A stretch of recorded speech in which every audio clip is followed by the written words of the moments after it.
Thanks, Chrissy, and it seems like we're going to have to put you on the payroll soon for some of the vanadium battery marketing. You've become one of our biggest spokespeople. So good morning, everyone. My name is Elisha. It's a bit of a change from the program that had Ian presenting. He's had to fly back to Perth, so I've taken up the last-minute call up to do today's presentation. So at TMT, we're building a project called the Murchison Technology Metals Project, and we're in the process of finalising our bankable feasibility study on that, and we're really hoping to get that out by the end of the year. So our presentation was released in full to the stock exchange on Tuesday morning, so I encourage you to go and look at that and find it on our website and read this disclaimer, and there's a bit more information in that I'm not going to go through today, but it will give you the chance to get a bit more of the detail on it. We finished June with $16.5 million in the bank, so pretty well cashed up and fully funded for the next stage of our activities. Current market cap's around $75 million, and that's been at about a share price of 30 cents, so it's kind of where we've been trading for a while. If you saw Eddie's presentation earlier this morning, we're kind of in that bath. We're trying to work our way out of it with some good news on our BFS and hopefully some positive news flow. What else have we got? So what is vanadium? Chrissy gave us a bit of an overview at the start, and I'd encourage you to listen into the Richmond Vanadium presentation later this afternoon. It's a critical mineral, and it's on a lot of countries' critical minerals lists, including Australia, the European Union, North America, and quite a lot of places around the world. We've got a reserve of 44 million tonnes at 0.9% vanadium grade, and that gives us a mine life of just over 20 years at the moment.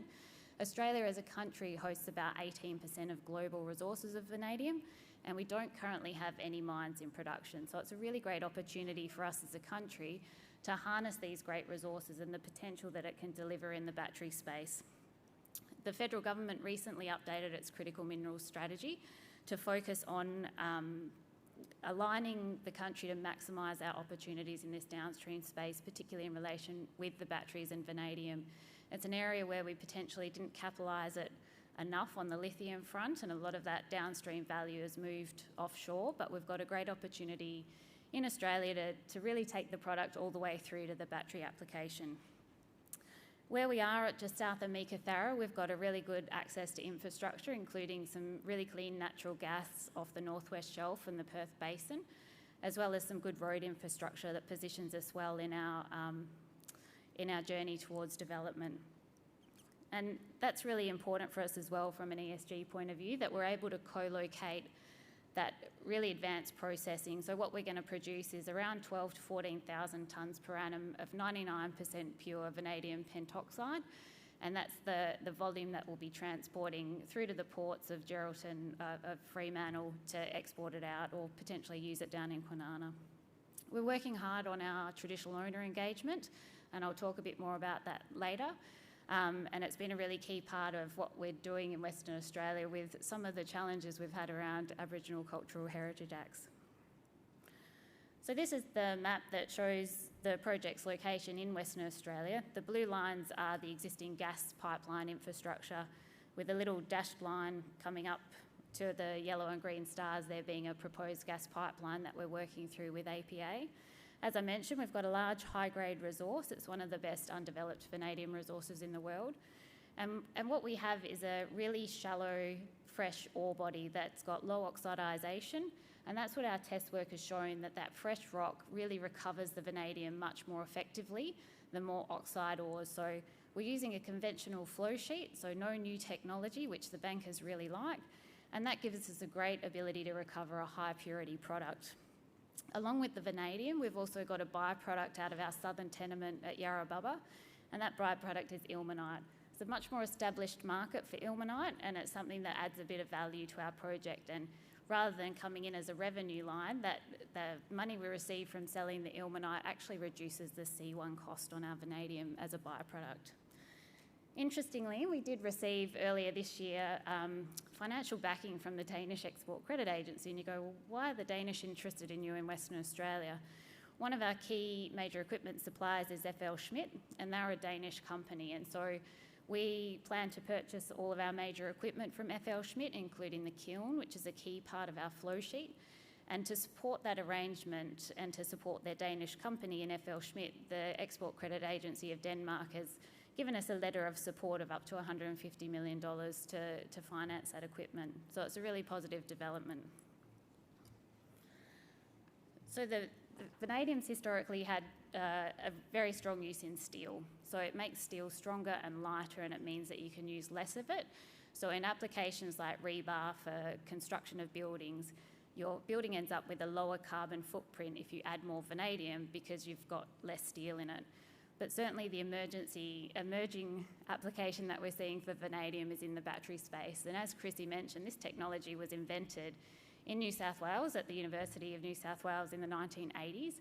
And at the time, they acknowledged that there probably wasn't the applications for it that would see the demand grow. But with the pathway to net zero that just about every country in the world is on, vanadium batteries are really providing a unique solution and a really appropriate solution to stabilising energy supply from intermittent sources like your solar and your wind. And so here we've got on the left, that's a battery that was just commissioned in South Australia in June at Yadlamalka as part of the Spencer Energy Project. And it's the largest vanadium battery in the Southern Hemisphere. So the white boxes that you can see at the bottom of the solar array, they're actually double height sea containers that are the vanadium batteries. And so they're a liquid battery, which means they don't catch on fire the way lithium-ion batteries are prone to do. And they last for a long time. So it's 20 years that the battery will last for, and it can recharge and discharge over and over again and never degrade. And at the end of its life, when the rest of the infrastructure fails, you can take that vanadium electrolyte out and reuse it in another battery. So unlike lithium batteries, vanadium is your single chemical element in these batteries. It forms the anode and the cathode, and it's the different oxidation states that the vanadium can flow through that allows those electrons to transition through the battery. So a lot of really cool characteristics that are really suited to the future and sustainability of our energy supply. The other interesting thing about the Yadlamalka battery is it was part funded by ARENA, and this means that being a government agency, we're going to start to see public information come out about how that battery is performing, which will hopefully provide the business case for more renewable energy projects adopting a vanadium battery as their preferred technology. And John will talk about this a bit more at Richmond Vanadium. The Queensland government's put a lot of support behind vanadium batteries because along with Western Australia, a lot of Australia's resources of vanadium sit in Queensland. So this chart just shows where in Australia there's solar projects under construction or in operation at over 10 megawatts. And that's really to show that these are all projects where a vanadium battery could be added to stabilise that renewable energy supply. In terms of forecasting of vanadium demand for batteries, we've done a bit of research with Project Blue that actually it really demonstrates that everyone's expecting the vanadium demand to really come from batteries in the future. It doesn't mean that we'll stop using it in steel. There'll always be that steel baseload, but we're going to get a lot more demand, and that's why we need this primary vanadium supply to come into the market. So what we're doing at just south of Meekatharra is the first two stages in this vertical integration process of taking a vanadium ore into a battery. So we're doing the mining and processing and beneficiation on site, grinding to a magnetic concentrate. We roast it through a kiln, and as I said, we're producing a vanadium pentoxide flake, and that's akin to a battery precursor in sort of lithium speak. And I'm an accountant, so this is very non-technical. But that vanadium pentoxide is the ingredient that you add in to make the electrolyte to form the battery. So we're going quite along. It's a relatively short value chain for a vanadium battery, but we're doing as much of it as possible on site in Meekatharra. And then the electrolyte production facility is a much lower capital cost and a shorter construction build. So we're really focusing on getting the primary supply of vanadium pentoxide into the market, but we certainly will be taking it through to that electrolyte production phase. And part of our memorandum of understanding with LE System is to license their technology to make electrolyte in Australia, as well as to use their technology in other places overseas with our ore to produce electrolyte. Because it's kind of like you want to make the electrolyte close to where you want to install the battery rather than ship a high volume of liquid around the country to where you want to make the battery. So that's that. Oh, so where are we at with our project? So we did our integration study back in August 2022, so just over a year ago, and that integration study was looking at bringing together our two ore bodies. So we've got Gabonintha at the north and Yarrabubba to the south, and that's the one that gave rise to the reserve that I spoke to earlier. Since then, we've been working through our environmental approvals with the WA government, as well as working on traditional owner engagements, offtake. We went out and did a commercial competitive tender process to firm up our capital costs as well as the schedule, and then talked to some of those partners that came out of it, in particular GR Engineering, Iron Mine Contracting and FL Schmidt, to try and firm up that schedule and those cost estimates further. We've also been busy in China trying to market our byproduct, which is the ilmenite I spoke about earlier. And there's a much more established market for ilmenite, and so Ian came back from China in early August and having really positive conversations with some of our potential customers for that product. We're looking to produce around 100,000 tonnes per annum of ilmenite for 7 of the first 9 years of production. So as I spoke about at the start, the key developments in the last sort of 3 months have been on making sure we've got the infrastructure in place ready for construction.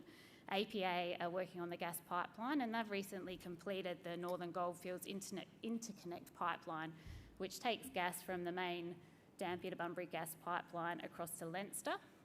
And there's about 150 kilometres of new gas pipeline that we're looking to run up to Gabonintha to supply gas for our project. So that work's progressing well. APA have to work through the same sort of environmental and heritage approvals for the pipeline corridor, similar to what we need to do for our mine. So that's a big piece of work that they're working through. We've also made an agreement with the Shire of Meekatharra to upgrade and access the public roads around our mine site. And this means we won't have a lot of heavy traffic going through Meekatharra itself, which keeps it safer for the community. And lastly, we've signed up a cooperation agreement with Midwest Ports in Geraldton, and that'll be to ship out our ilmenite, which is a bulk product, through that port, as well as to import some of the key reagents for operations. Our vanadium pentoxide, to the extent we export it, will be going out through Fremantle in containers. So on the traditional owner engagement, we've just completed another round of community briefings. And these are important sessions to make sure the traditional owners understand the scale of the project, the benefits and opportunities that are available to them, and how it's going to impact their traditional lands, and how we can work together to make sure we manage and minimise those impacts. So community briefing sessions are held in Meekatharra, Geraldton and Perth to try and capture as many of the community members as possible and give them the opportunity to ask us questions and respond to those. We also have signed a term sheet on commercial compensation agreements with the traditional owners, the Yunganaya. So that sets out compensation and employment targets, and we're working through the legal drafting of that contract. Our financing strategy hasn't really changed from what we've presented previously. We have completed our independent technical experts report. We're in the final stages of drafting that with SRK. And that report will be provided to potential financiers and banks as an independent review of all the study and the work and the capital costs and the estimates we've made to support those financing discussions as we go forward. We're also going to be talking to NAIF and sovereign funders, commercial banks and potential strategic investors into the project to try and find the right debt and equity mix for the project. So that's our Murchison Technology Metals Project. It's in a great jurisdiction in Western Australia. Vanadium's got absolutely massive upside as potential for that battery solution along with the renewables on the decarbonisation journey. We've got a great team behind us and great partners that we're working with to deliver something that's going to be of really great value to not just our shareholders but the country. So really looking forward to it. We've got a table out in the other room, so come and have a chat to myself or Ken if you'd like to learn more. Thanks, everyone. Thanks, Elisha.